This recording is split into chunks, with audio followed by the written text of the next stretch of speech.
Hello, Barendipitous here with another video for the TTRPG shelf. Here I'm going to talk about Blades in the Dark. Um, this is yet another game that I have not run or played in, but my gosh, I want to.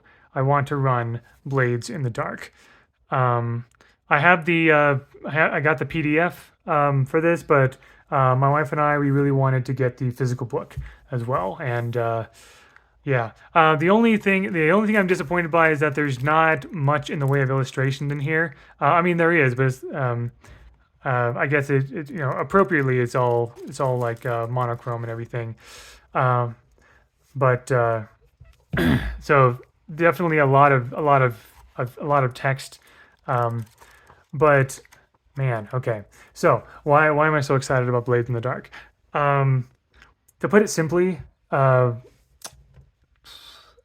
if you want to play a game where everyone is a rogue of some kind, that's what Blaze in the Dark is basically. My wife loves playing rogues. Like the thieves, the assassins, the sneaky sneaks, and all of that. Right? She loves playing those characters, and I think they're cool as well. And this game is basically built for that. And there are different classes, but they're all kind of like different versions of rogues, and they all reside in a city called Duskval, which is basically a city designed for all kinds of like rogue activities, essentially. So I know some of the basics of this. I know some of the main mechanics that kind of like set this game apart from others. I like the idea of progress clocks, where like you draw a circle and draw lines in them. You kind of like every time progress is made, you color in a section and so forth. Um,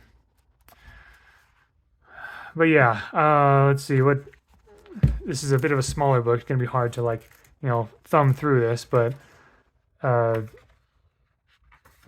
yeah, one of the things that okay, so yeah, all right. I guess basically as I come across them, I'll talk about them. The faction game, one very important thing, especially if you're going to play like a longer campaign, there are like the players are going to be part of their own like crew basically. You're going to create a character, but then all the characters themselves are going to create a crew. And you can level up the crew and your crew headquarters as much as you can level up your characters. And as a crew, you're going to have connections with other gangs, other factions, and stuff. And there's turf wars and like shipping agreements and like supply chains and all that kind of stuff, right? You can build your lair and things like that. That's just really really cool to me. Okay, characters here. Let's talk about the different uh, like like classes essentially. Um, so I'm gonna try to like it's just here we go. We all right. So first we got so the cutter is basically like your fighting class. When you build a character, you you have some beginning actions that like you just always have with this particular class. You can choose one of these characters to be a helpful friend, or you choose one of them to be a friend and choose another one to be a rival. That's a really cool thing. Really cool mechanic. Yeah, there's various special abilities. You can choose a couple of items to fill up your inventory slots.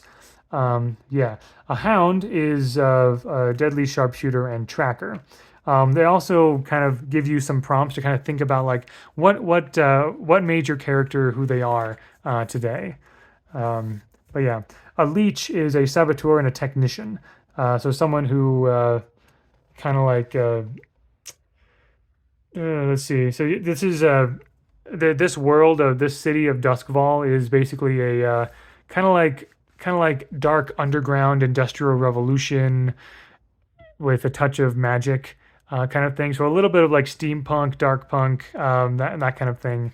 So which I'm a sucker for like dark steampunk stuff. The lurk is an infiltrator and a burglar, so the specializing in sneaking and snatching things.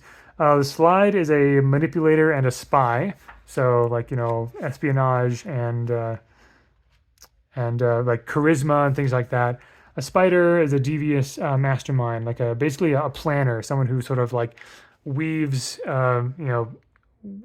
weaves their like various schemes and like tries to and to have them come to pass. And then a whisperer is basically like a magic user, an arcane adept and channeler. And so those are the different kinds of classes that you can have in this game. And then crew creation. You can be a crew of assassins, a crew of bravos, a cult, hawkers, shadows, or smugglers. And yeah, and it talks about all those different things. Assassins is pretty straightforward, killers for hire, right? Bravos are mercenaries and thugs. A cult is also self-explanatory. Add acolytes of a forgotten god. By the way, when you create a character, you need to figure out what that character's vice is as well. There's various vices to like gluttony or faith or despair or things like that, right? Hawkers are vice dealers. Shadows are thieves and spies. Smugglers, contraband transporters. I think that was it. Yeah.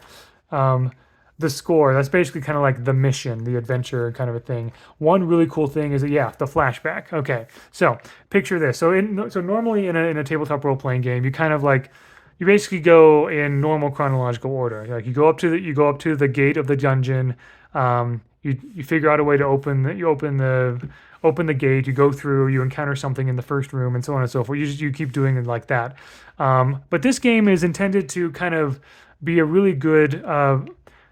This game takes some inspiration from really good like stealth films, right? So, or like heist movies. So think of like Ocean's 11 or Ocean's 13 or something like that. Those kinds of movies, right? Or The Italian Job. Usually with those kinds of movies, what they do is there's some kind of like heist that the group wants to pull off. They want to there's a large sum of money or there's something they want to like take, and they do all these plans to kind of like circumvent all the different levels of security, right? And part of the drama of heist films that I really love is that you will come across, there's usually some kind of unexpected obstacle. Maybe the guard rotations changed that day, or maybe there was something that caused there to be an extra layer of security or something. But what happens in a lot of these heist movies is that when there's always like one character who's sort of like newer and like the newbie, and it's kind of like, okay, so wait, what are we doing? Okay, we're gonna do this. But then when they come across an obstacle, they're like, oh no, we're ruined. But then one of the people in the team who knows what's going on says, well, actually, we accounted for this, and there will be like a flashback that will go back to like earlier where they maybe the changing of the guard was intentional. That was something that they brought on so that they could bribe a guard to go through, or the extra layer of security was something that they had heard about and planned for. So there's a mechanic in Blaze in the Dark where when your group basically you just go right into the action. There's no pre-planning at all. It's just you have your objective, you have your place, you just go to the place. Now what do you do? And when you come across an obstacle, what the players can do is they can do a flashback where they can say, hey, we planned for this already. And they can kind of like, they can go back in time and say, yeah, so, kind of narrate this story of, yeah, I bribed the guard when we were having drinks out at a tavern or something, and they'll let us through. And then you can roll to see how that initial planning went. And, yeah, there you go. And I think that's really cool because you get right in the action and you still have that really cool suspense of obstacle. Oh, wait, we planned for this. Here's what we did. It's a very like on the fly kind of thing. And I think that is fantastic. There's downtime, there's stress that you need to kind of recover from and so forth. There's a lot here that I'm gonna have to learn if I want to like actually run this myself. If your character dies, they can become a ghost, or they can become a hull, which is basically a like a robot being inhabited by a spirit, or they can become a vampire. So those things can happen as well. But yeah, and then there's stuff about the city of Duskval as well, which is a really, really cool setting. I will say also, and there's a map as well of Duskval. I will say also that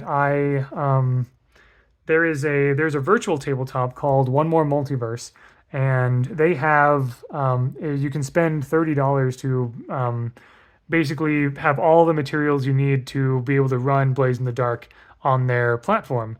You can use the platform for free for like any game or whatever, but if you want like specific Blaze in the Dark assets with especially pixel art for Blaze in the Dark, it's fantastic. I got that.